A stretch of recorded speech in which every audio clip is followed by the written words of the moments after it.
Hello and welcome back to another episode. Today is episode 9, or more specifically 09. However, it's a regular length episode, so that's where that joke ends. Today, I'd like to thank you all very much for your support on the last episode. It's been less than a day since it's been published and it's just been a little bit overwhelming. So thank you very much for that. And if you aren't subscribed yet, make sure you do that. And also leave a like and comment below. It really helps things out and it makes me very happy. So thank you very much. Today, I'm going to show you what we've done in between the episodes. That's quite loud, so let's move away from it. I've fixed up the bamboo farm. That's flying normally again. And I have hooked up the stone and cobblestone farms perfectly now. So I'm going to go and turn them off because it's bloody annoying. So that's going off. That's going off. Right.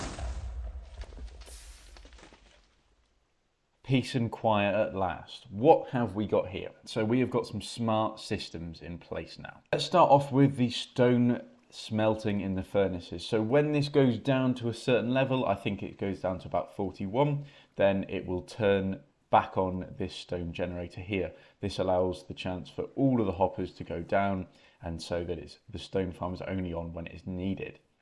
The next part is this bit here, which will lock both the hopper taking items out and putting fuel in.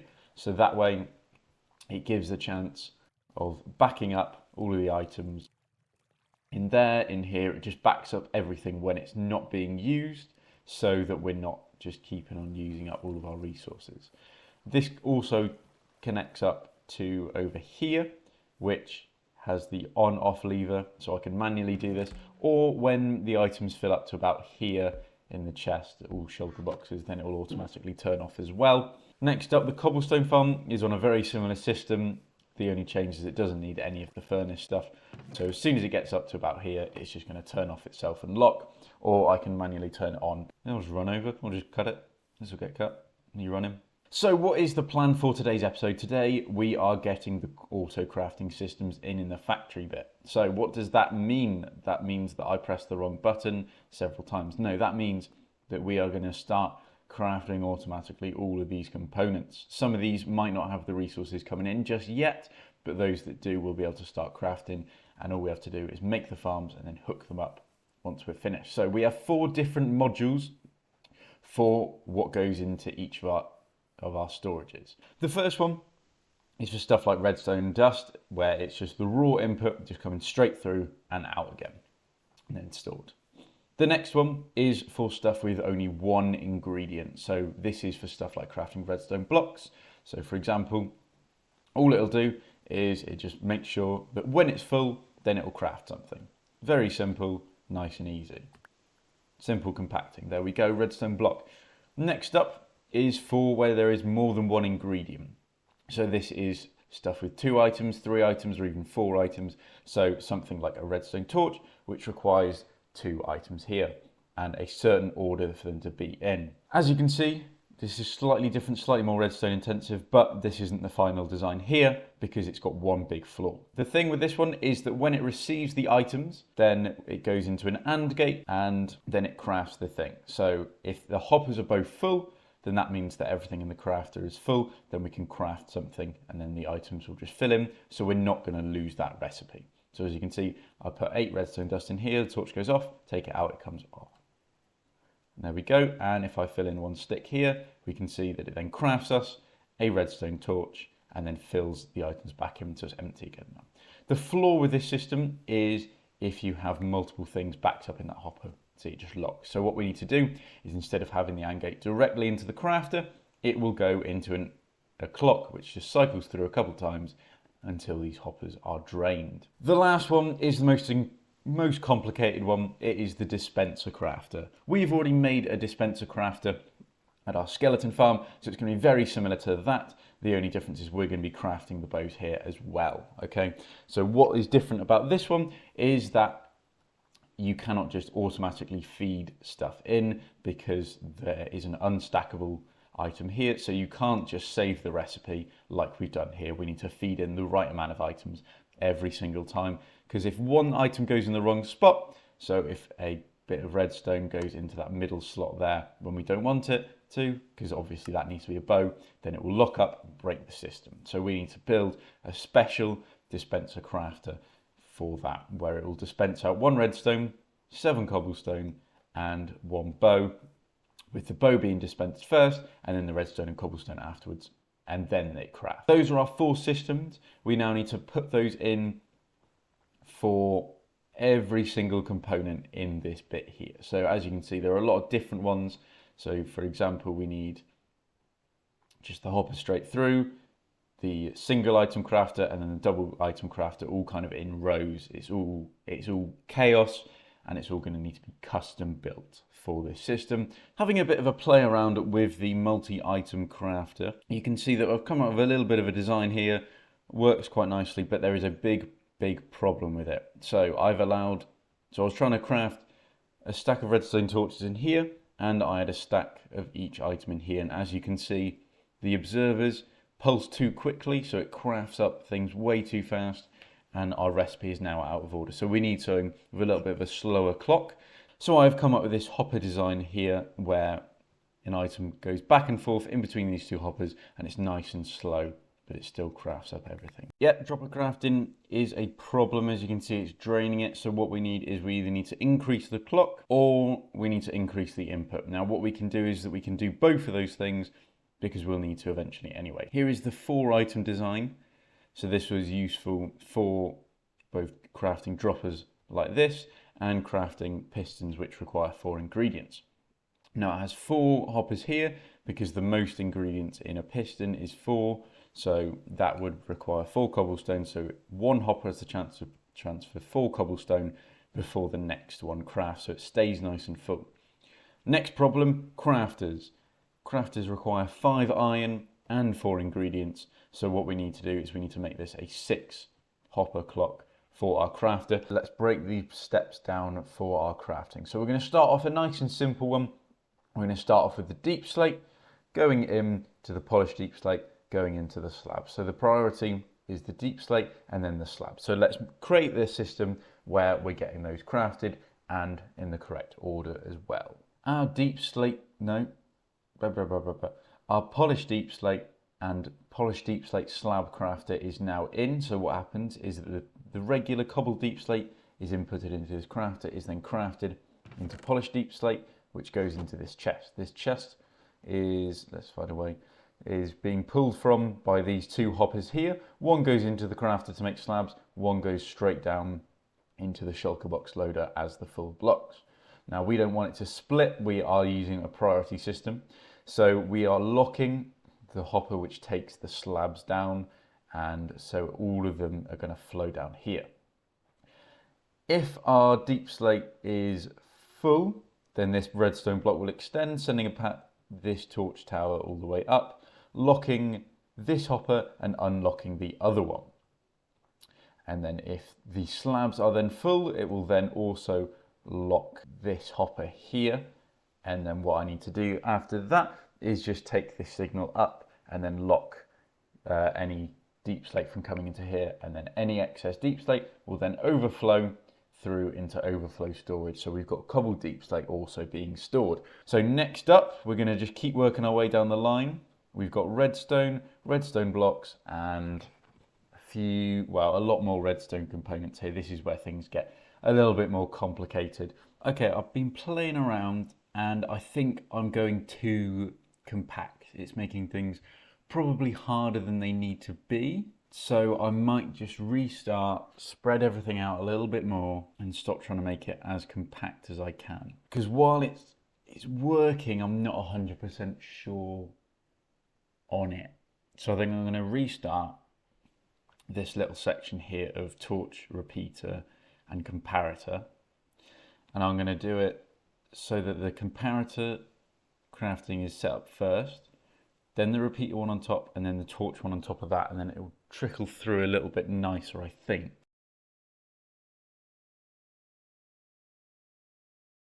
This has been a lot of work. It is an absolute mess, and I'm not even sure if it's worth it or working at the moment, to be honest, either. I haven't tested it. I've partially tested it, but who knows, it is an absolute monstrous mess. Got all of these 5 redstone components here, the dust, block, torch, repeater, comparator, all in now, along with all of the mechanisms where it locks the materials coming in if it's needed. So I've currently got the comparator not on test, so if we follow the torch tower up, you can see it comes along, it locks this hopper here. It's an absolute, it's honestly, it's such a mess, but this one locks the redstone line, because this here is the redstone line. You can see by the redstone block. The stick line is these planks, so it eventually comes over and it locks this block here. What else do we need? Stone. Stone is this top line up here, so it eventually comes over and it locks the wrong hopper. Nice one. I need to move this block up one so it locks this hopper just underneath, otherwise we'll get a bit of backlog, which isn't the end of the world, but it's still a little bit more than I want, so I've got to move that up. And I've also got to put in the quartz line as well. Down here, this is where the quartz goes in. It is an absolute mess. I don't think it's worth trying to explain this. I'm sure I can think of a better version, a little bit more modular. I'm going to go out for my run in the absolute pouring rain. It is tipping it down, much like it is in the world. And I'm going to think of how I can potentially make this easier, because the first design of just the crafting of the slabs and stuff, very nice, I like it. The second design that we went through and tore down, too close to the TNT, I kind of like, but at the same time, it's gone now, it's gone forever. And this one, it just feels so much. So here we have attempt number 2, where we have each crafting module very separate from each other. However, it's still really clunky. If we have a look at this middle bit here, incredibly clunky. And using this system here, you then need to put filters in, going into each of these storage modules, which is fine. I didn't want that to happen, but if I have to do it, then that's all right. But again, I don't like this middle bit here being so clunky. So we're going to go back to the drawing board yet again. We're going to try and adapt the design that we used for this bit here. So this bit here, I've got an idea already in mind of how we can sort out something this small, this compact, this tileable, and do all of the features that we want to do. So the system we are basing our new design off of is this one here, where it's detecting that this signal is stronger than this signal, so it sees when it's full. That's all well and good, but it's only going to be useful for setting up compactors like that. Okay, it's not very useful for those multi-ingredient things, because we need to somehow preserve the recipe. So we can't just take a full strength signal off it. So what we're going to do instead is that we are going to change things up. We are going to add an extra one onto there. We're going to have our hopper, not our hopper, we're going to have our crafter there with our hopper facing into it and the blocks going into there. Then we're going to read the output of the hopper this time, and we're going to check for when it is full. So once this hopper is full, then we know that we can then craft our next thing. So we need to put our block here, which means that this strength is 14. So whenever the comparator goes up to signal strength 15, the observer will detect and then craft an item. Okay, so let's try this out here with our torches. So we're going to go fill up our redstone there, make sure that it's topped up, and then we can pop in our redstone and our sticks as our full components. And then of course we need to add in a few extra things in there, which will then bring our signal strength up to almost full. So we can see we're up to 63 there. It's not quite crafted, 64, and then it outputs 2 signals, of course, because it's detecting when it goes up to 15 and then back down to 14 there. And then it crafts it. So then this also acts as our filter, so only these items are going to come in. Next up, we need to be able to toggle this on and off. So we're going to use a sticky piston just underneath the redstone, just behind the redstone block, if I can place it correctly, so that when we are full, we're going to power this sticky piston here. So we're going to simulate it being full. It'll craft one more time, but that's fine. and then it will lock it. So this is just stuck on at 15, okay? Our next problem that we've got to deal with is if while it is in this off position, it fills up with the input items. Now this is a very likely scenario, as we'll be using water streams to distribute all of our inputs.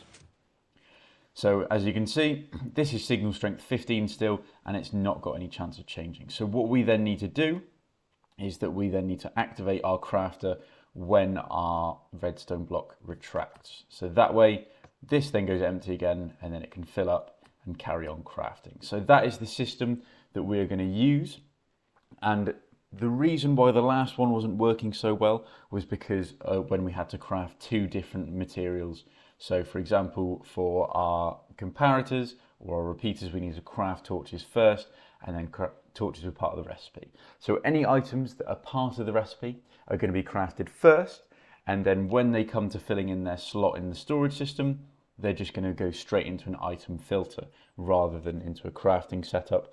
So right at the beginning, torches are going to be crafted. They're going to come along our storage system. They're then going to filter in through the torches until they're full and store just the torches themselves, and then that will then lock the filter so that they can then go and craft our repeaters and our comparators. Okay, so we have now integrated our new system in with the old, and let's go through how it works. So if this dispenser here has that shulker box full of items in it, then it will activate this piston, which sends the redstone block out to activate the torch tower, which then sends this redstone block here forwards. That then locks the observer, which looks to see if this comparator is full, and then it means that it will now no longer craft anything, even if it is full up. Then, once there is no longer an item in there, which means we now need to get another shulker box full of items crafted, it will then retract that redstone block, but then this here would be stuck on if this hopper was full. So what this observer line here does is that it detects when it goes off, and it crafts something so that that hopper then is no longer fully locked. So as we can see, it can now work yet again. Let's pop this into the main world. Obviously not everything here is going to be crafted in this way. For example, the deep slate isn't going to be crafted because it needs to be used to make the slabs as well. So it's going to be one of the pre-ingredients. Let's head on in, craft up the ones where we need to, and put filters in for where we don't need one of these. Okay, we have got the crafting systems in. It is so much more elegant than both of the previous solutions, so I'm very happy that we've come up with this design. As you can see, I've got some of the filters put in for those items that are just coming straight through, or the ones that are crafting components. So those ones are all sorted and in as well. Oh, I just missed the first one there. Okay, so that's added to the to-do list. That scared me there, seeing that barrel. I thought I had done something completely wrong, but no, I've only done something partially wrong. And anyway, that's just one of the filters. So the next step is connect up the water stream here, going all the way around. And then, well, it doesn't have to be in that order, but we've got to program in each of the crafters in each of the filters, and that will be sorted. So by program them in, what I mean is, if we come and have a look at this one here, this should be the slab crafter. We can see that I've programmed in the recipe, filled in all of the blank tiles as well, and it's all full. I've also put in shears to bring our signal up, and then I've just chucked some of that in there so that when it reaches full, it'll be able to craft. The filter one, simple impulse for item filter, it just fills up. So what's different with these ones is when it comes from this output here, then it just goes straight into the hopper and it just locks it. So everything's going to fly straight on through. Oh, that might be our problem for like our ice, our soul sand, and our crying obsidian and honey. Because if stuff just flies straight through, then it's going to be picked up in the bulk storage system rather than this one. And what's the point in storing them in two different bits? Okay, that's something to figure out as well, I think. Yeah, we've got to decide on that, because those are just coming straight in, especially with the crying obsidian and soul sand that's coming from directly from a farm. Oh, and the honey is as well. It's just the ice that's manual. Okay, well, that's all things to think about. We're going to program these in, link up our item lines, and then we've got to get some crafting and inputs over in this side, and our bulk storage in over here. Think about this, because this design actually changed up in between putting it... What? Okay, so new problem. Whenever one of these crafting modules activates, it also activates the one next to it, because this observer is going straight into the crafter. As the crafter is a full block, it then also powers the blocks next to it. Fortunately, I've already come up with the solution of that, which is just move everything back by one block and just have it read the hopper through a block, and then it also gets to power through a block. So literally all it is just tear out this top little bit here, shuffle everything back one block, and we're sorted. So not too much of a problem, and that's really it. So the redstone spaghetti is done, and it looks even more spaghetti-like over from this angle, but that's fine, it's all in.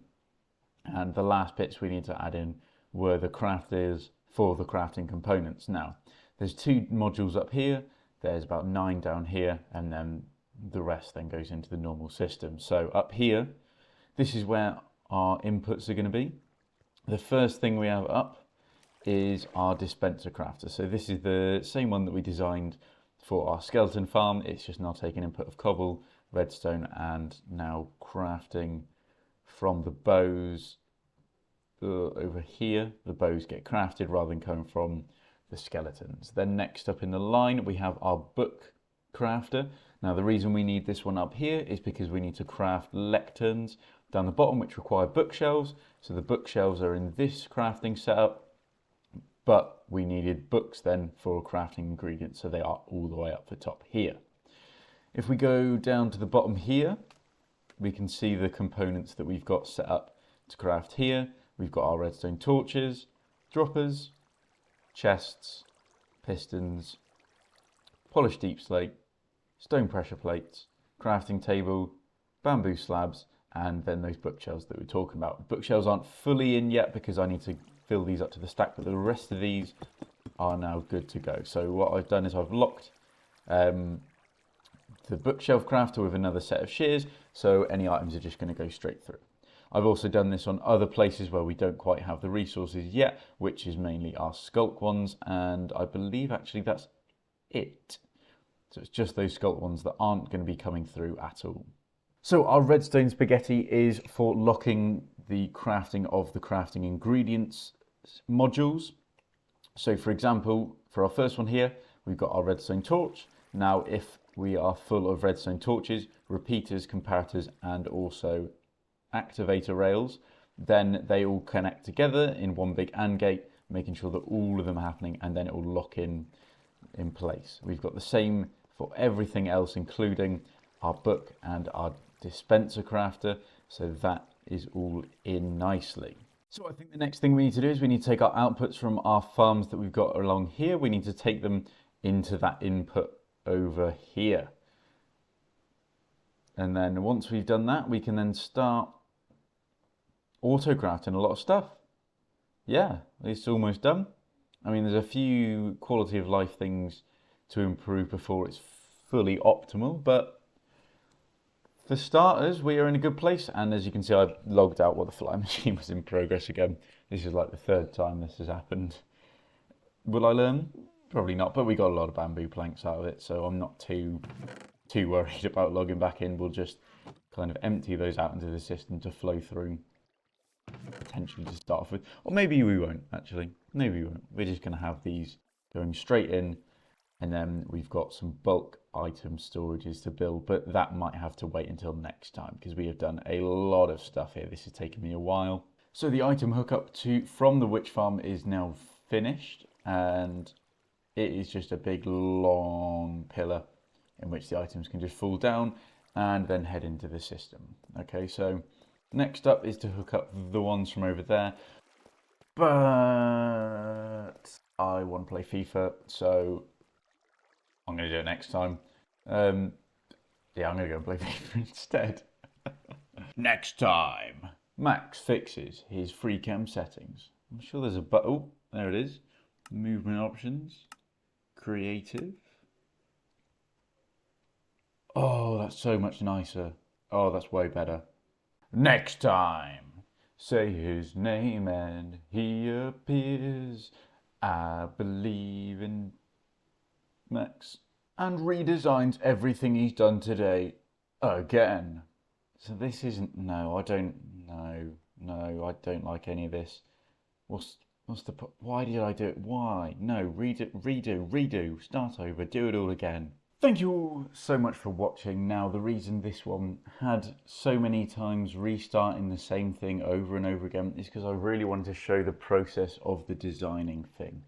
I could very easily have just built all of this. You would never known the iterations that I'd gone through, but I do believe that there is still some use in what I have shown today. There are some useful contraptions, especially those first 4 modules and some other bits here. It's just this system just worked all together nicer, and so this is the final system that we are going for. As a Redstone designer, you're going to come up with different ideas. Some are going to work, some aren't, and so if you're interested in the design process, maybe that comes as a future video. But until then, thank you very much for watching, and goodbye.